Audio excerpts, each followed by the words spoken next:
A long time ago, my family came from Holland, and they came to trade.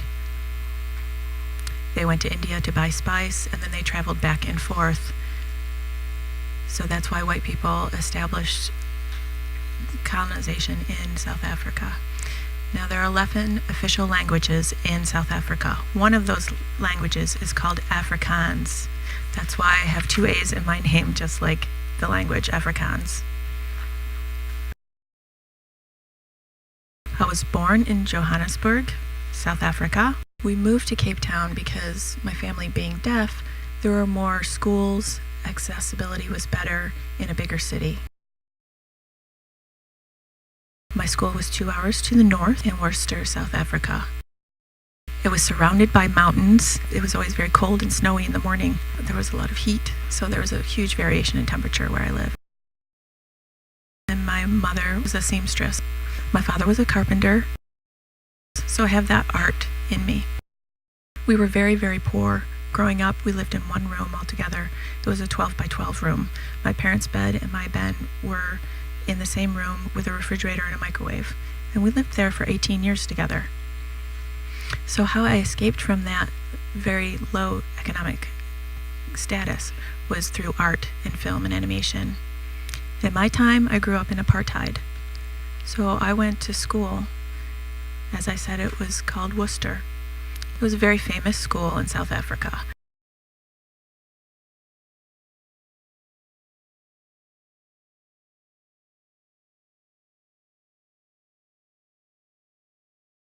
If you traveled anywhere in the other sections of South Africa and you were deaf, people would say, "Oh, are you from Worcester?" It was a very famous school. So the Worcester Institute was near the Lemon School. They had about 800 deaf students in that school, and the people of color went to that school. Remember, this was during apartheid. In my school, it was a very large school, but only 250 students were there, and we were the white students. Of course, during apartheid, there was a separation between white and black. Everything was separate. We had ample amounts of space in our school, while the Lemon School was very cramped and very small. My parents would visit me once a month. I would visit my parents once a month, and one day my mom and dad showed up on campus. And they told me that apartheid was over with. There had been an election and people decided to do away with apartheid. This was due to Nelson Mandela's leadership of South Africa. It was a turning point in my life. It changed the entire trajectory of how my life was going to go. If apartheid was still in effect today, all the doors that were open to me would have been closed still. I would never be able to be a member of UNICEF working for children with disabilities, working for their rights. I would never be a board member of the World Federation of the Deaf. I would never be able to travel the world and have international clients. I work for Mitsubishi, I work for American Eagle, so I have all these opportunities because apartheid was abolished. So that moment was defining in my life and opened so many doors for me. So this was my school. In grade 10, just to explain a little bit, in grade 10 you were done with school and you had to go to university at that point. So my academics were not at the level for university. So I had to go to another school. There were 3 different locations, and I had interpreting services called the De La Bat School. I still would go to the residential school and live there overnight and had my friends and everything. But I finished with my schooling and I had to take an exam. It's kind of like high school board exams. So I took that exam and I got an A on those exams.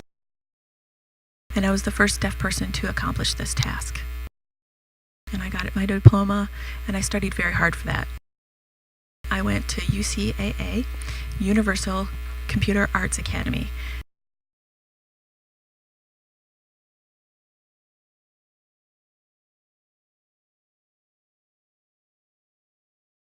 I did not have an interpreter while there.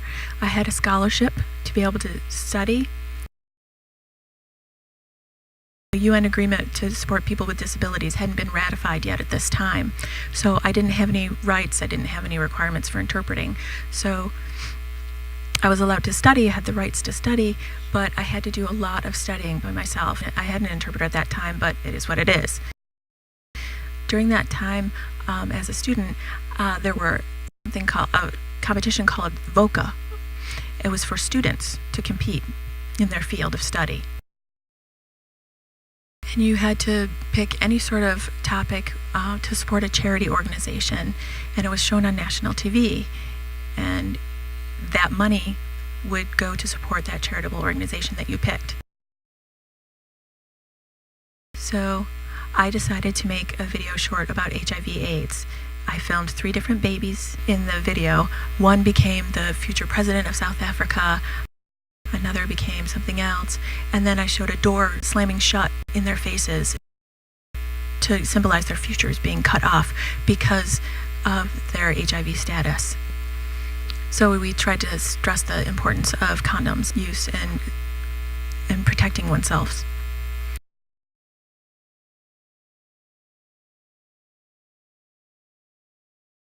So I was 20 years old, and I flew to Johannesburg, back to where I was born, to make the film, and I won the award. It was a shock to me. I never thought I would win this award. A production company hired me to work there. So I worked for 3 different companies. I worked for Wicked Pixels, then I worked for Condor Cape Town in the south. So I worked in Johannesburg, Cape Town, and then in Worcester. I went to school. So I was working in these 3 different locations. My life was going very quickly at this point. I've done 50 high-end production.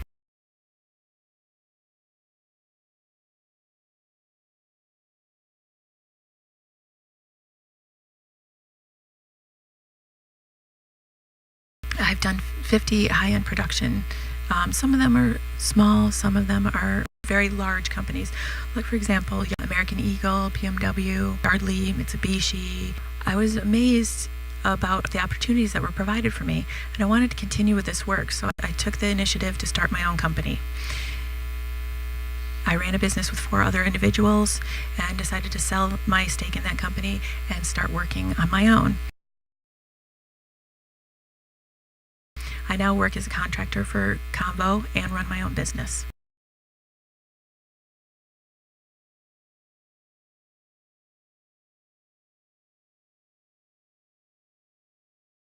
I've won 30 international awards for my work in my career.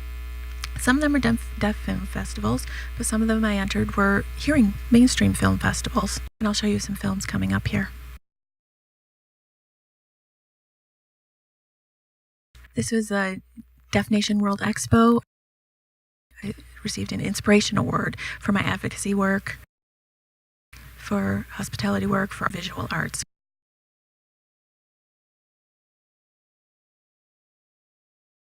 This is an example of my work that I have done. I'm just picking a select variety of my work to show you the things that I've done throughout my career. I've done a lot of different things, worked for different companies.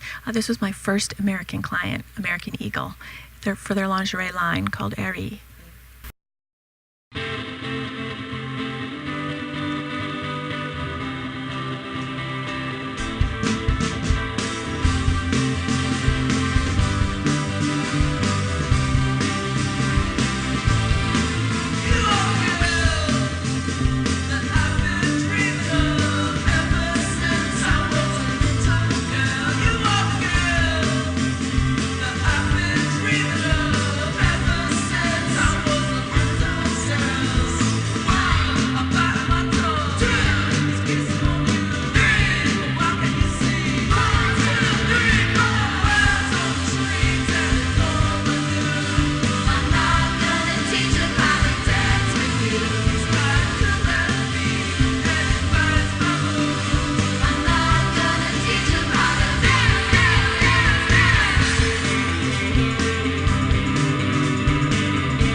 So that was a hairy production company, so there's many challenges in making that video because a lot of it relies on audio with people watching, and then the other half is all animations. So if you watch the movie, you may be strange for them to work with me, but to me I just think it's normal because I just do everything visually, and that's okay.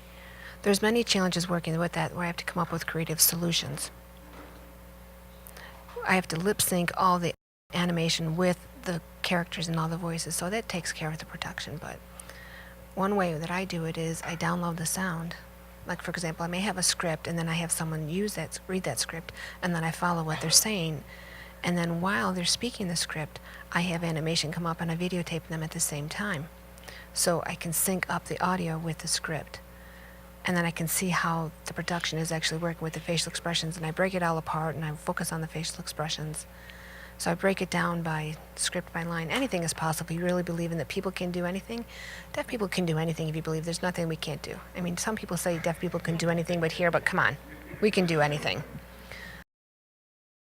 The second company I worked for, one morning I was walking down the street, and I'm very eco-friendly. And I was walking down Long Street, and there was a guy ahead of me walking down the street, and he was eating some chips.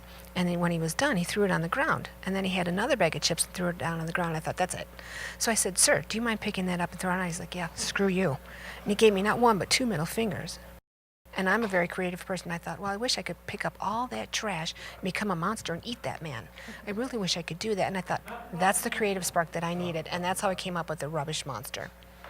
I mean, it's won 12 international awards, and I'm hoping that it goes all the way back to that same guy that flipped me off that says, oh, that was about me. But that's how this all came about. So back home, I started this project, and I was working on it, and I started to really get involved in this project. So I would work on it at home, I would go to work, I'd come home, I'd work on it. All the time I was at work, I really wanted to finish working on this project. So at lunchtime, I would work on the rubbish monster, and my supervisor came up to me and said, what is it that you're working on? And I explained the situation, that this was what was going on. He's like, no, I want you to focus on this full time. Put all your work aside, we'll reassign it. So for 2 months, I worked on this full time. I got paid to do this for 2 months. I got everything done, and it's won international awards, and it's been accessible all over. I've been all around the world promoting this. I went around the world in 27 days, like 50 countries. No, I'm just kidding. It was like 12 countries in 27 days, but I went around the world in 27 days promoting the rubbish monster. I went to the Sikva. It was in Seoul, Korea. And they were cartoon and animation festival. The festival was a week in length. There was 130,000 people in attendance. 1,500 submissions for this competition. I was a finalist. And then when I went to Seoul, I actually found out that I was an award winner. I got a prize. So everyone else were, someone from Chicago and other countries. So there were 12 awards. So this project has won many awards. I've won 30 in total, but 12 for this project itself. So when I got home, people wanted to interview me by newspapers, and I kept getting all these calls. Now, mind you, in South Africa, there is no video relay service. I have to write a note and then find someone that I could trust to say, would you make this phone call for me? I happen to, rely on strangers and emails and texts.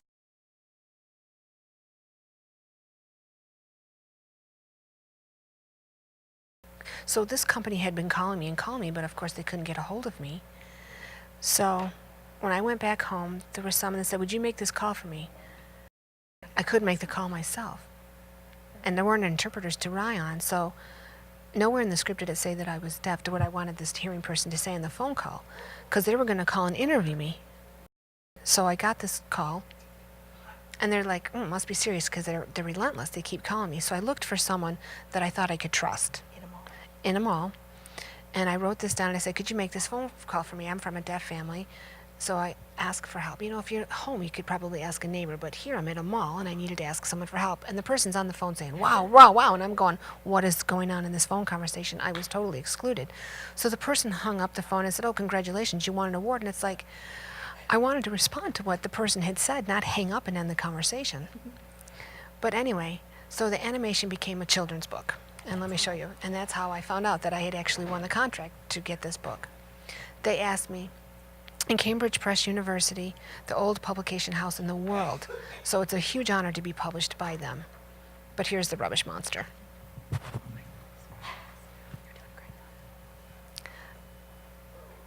This is part of the Rainbow Reading Series. It's one of the one-year curriculum, 130 books that the students are reading. It's a top seller. Second half, a number of the books sold. So this started everything, that walk on the street. First I did the script and then I did the animation. Sometimes I do the animation and then I write the script, which is a challenge, but it seems to work for me. It's a little bit different approach than most other people, so I do the animation because time is limited, so I have to send the story in 1 minute. The book, you've got plenty of time. You can be more creative, but same concept of building the rubbish monster, the video, versus the book.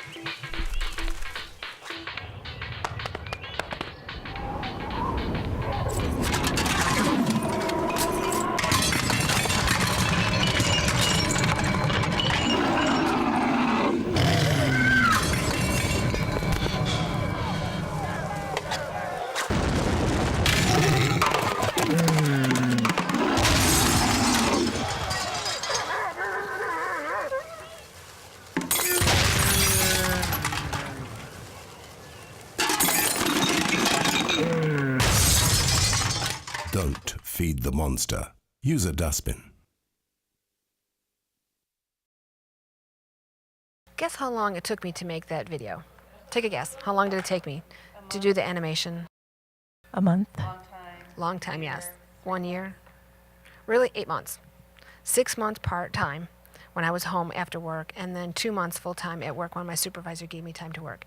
If I had a huge team to work with, like a movie like Avatar, like 400 people worked on making, I mean, it took 10 years to make the movie, but everybody did it, from script to beginning. But one person did everything all on my own. I mean, if I had a company, then I could delegate the responsibilities, but I did the model, I did it all by myself. I did the digital script, I made the simulations, I added the color, I added the light, I did everything in 8 months from beginning to end. So once I did the models, and then I made a big team, if I had a big team, it would take much less time, but with myself, it took 8 months. From scratch to final product, again, it was 8 months. You know, clothing, the hair, everything, you know, put it all together. So that was production.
There's a lot of projects that I work on, and I start on several things, and then you see the whole process.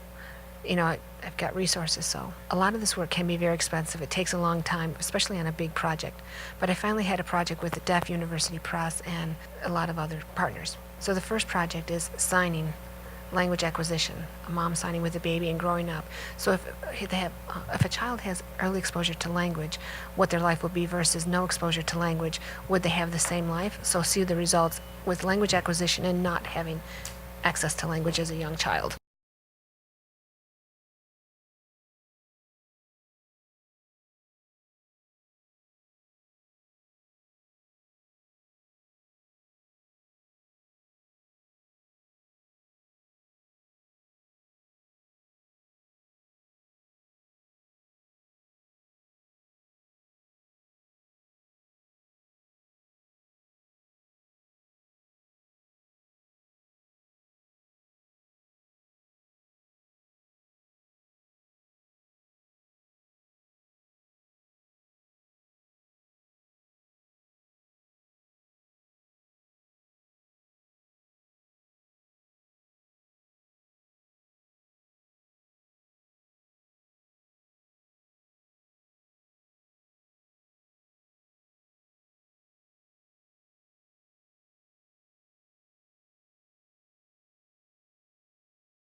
That led to a lot more projects, and I've been able to work in the hearing world and the deaf world as well. I've had several opportunities, and it's almost the same. I have to say that the visual needs is a bit increased in the deaf world, but in the hearing world, I find that what works in the deaf world also works in the hearing world.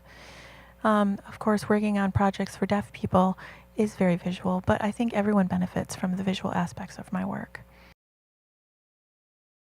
Now, this is a creative vision of what we can expect to happen in 10, 15, 20 years. Do you think technology will replace interpreters? I myself seriously doubt that. We will always need interpreters, but we can take advantage of the other technologies that are being developed. So in this film, we used a glass tablet, so we wouldn't favor any sort of company over the other. A lot of things are happening now. Maybe in the future they will happen different ways. But the goal in this video is to sort of take a peek at what our future might look like.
I think it was in 2009. I met Wayne Betts at the Rochester Film Festival. It was the first time I met him. We were instantly connected. We just share the same vision and the same interests.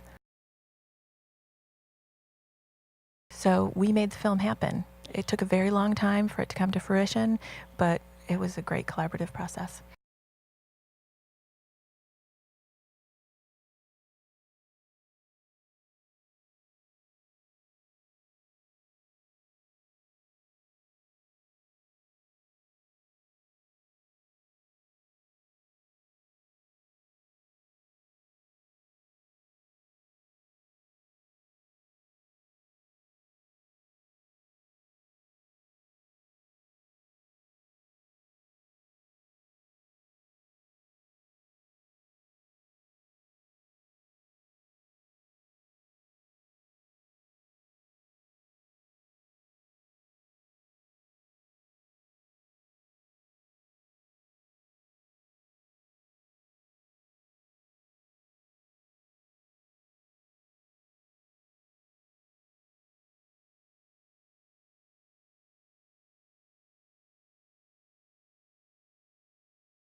Now animation looks very three-dimensional. So now we have signing avatars, which is a huge breakthrough.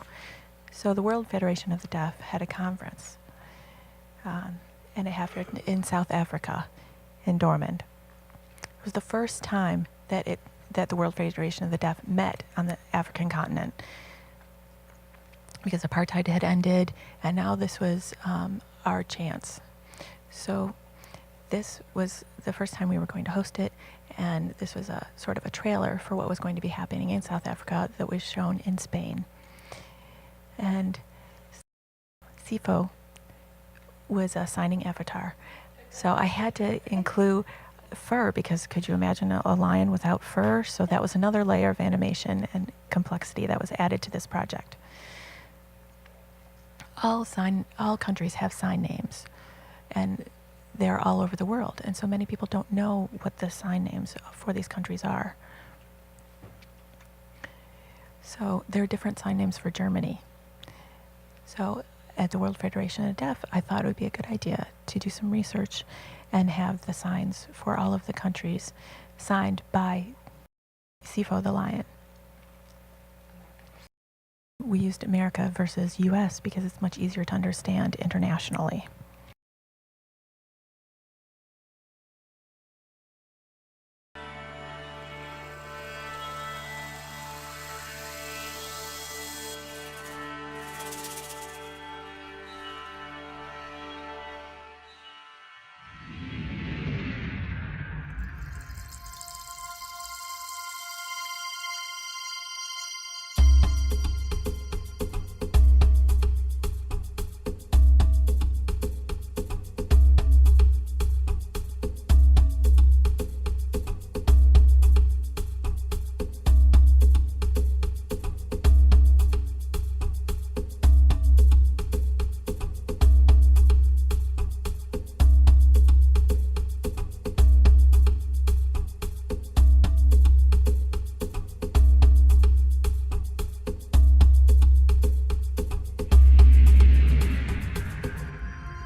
Oh, hi.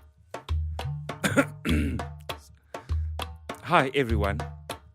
You are welcome here in South Africa, and I'm extremely happy to welcome you.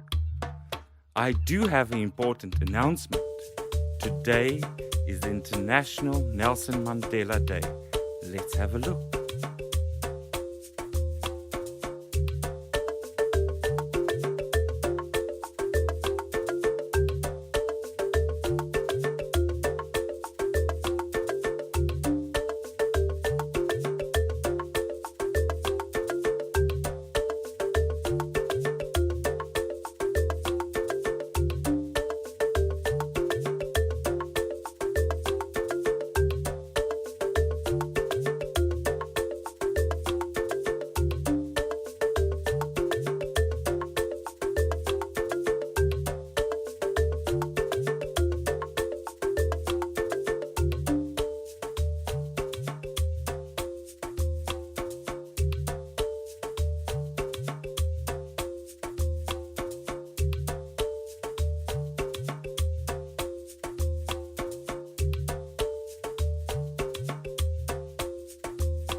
Yeah.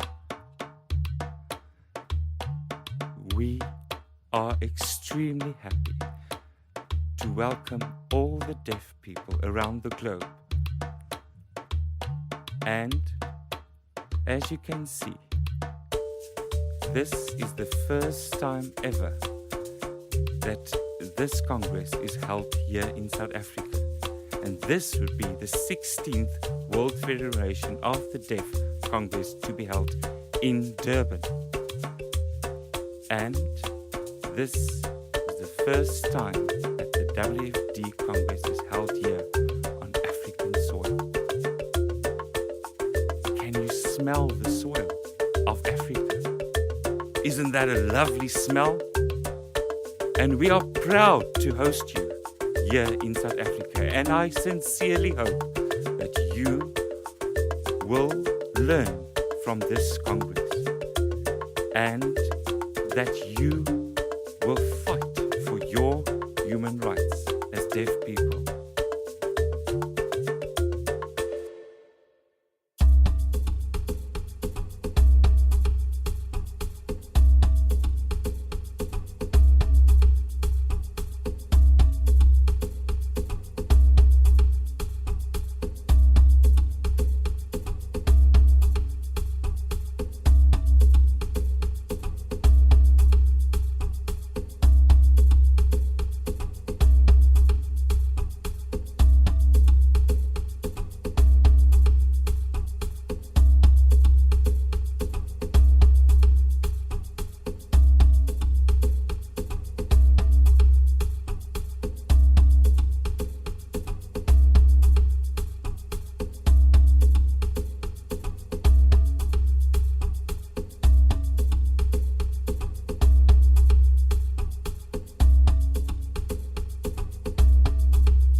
The reason for you attending the World Federation of the Deaf Congress is that we will present to you in this Congress 4 streams: deaf education, sign language and deaf studies, developing countries, and human rights. And please do internalize all of these topics. The theme of this Congress is Deaf Renaissance. Deaf Renaissance! And you are here to learn and to be confident and to advocate your government. And I really hope that you will be able to learn, and when you do go back to your countries, that you are empowered.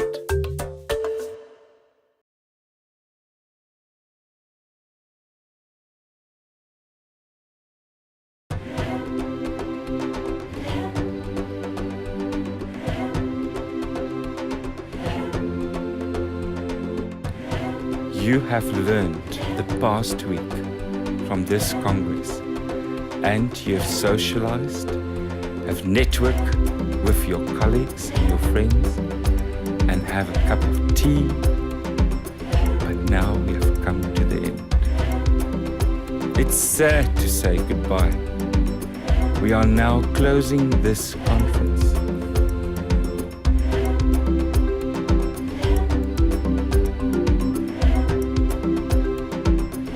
But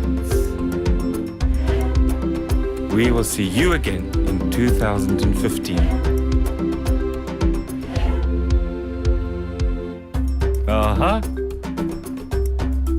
Deaf power. Deaf power. Goodbye.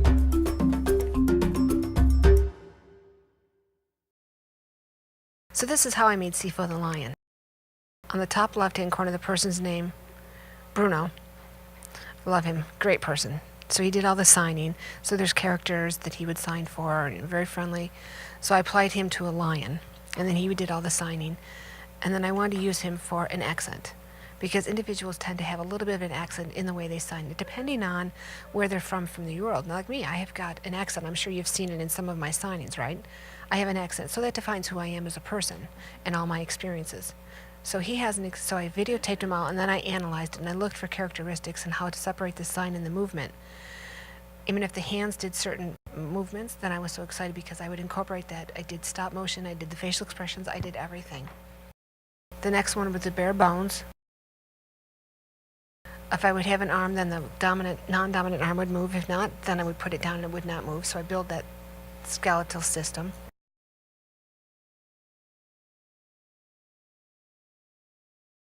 And then the third one, I did a digital model with the shape of the model, and it all came to fruition. And then, put the bones of the skeletal on top of that, and it became a binding process. Binding, so then it would be able to move. And then you see in the second row, I added color on the arm. I needed texture. And then the full bone animation took along. That technology wasn't as strong. It was a very slow process with stop motion. And then I applied low resolution for the color and high resolution for the final rendition. And then the last row, the final process, of course, is adding the fur. I wanted to keep the lion warm, so I had to add fur. Long process, probably 4 months to do all of that. One character of the lion, I have a lot of characters, so I've got 7 signing characters so far. I've got a new one that's still in process, work in progress. Soon I'm going to release it. I'm going to have a show in Norway. Performing artists will be gathering, and they're going to be putting on a show. And one of them, it's not self-person, but it's all through animation, so you take on the character. So that's part of the performance that I'll be doing.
Now this project that I'm currently working on at Gallaudet University, there's a lot of courses that are teaching online, like ASL 101.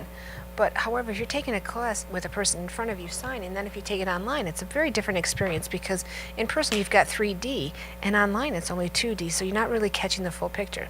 So we tried to come up with a way to demonstrate the hand shapes to really illustrate how it would look in person. So like if you're signing tree, I mean, you can see different parts of the tree and how you produce the signed tree. There's a lot of features to it. So we're trying to work with online courses to make 3D motion. Again, it's a grant, it's work in progress, but I'm going to show you what I have. So it's the ASL project.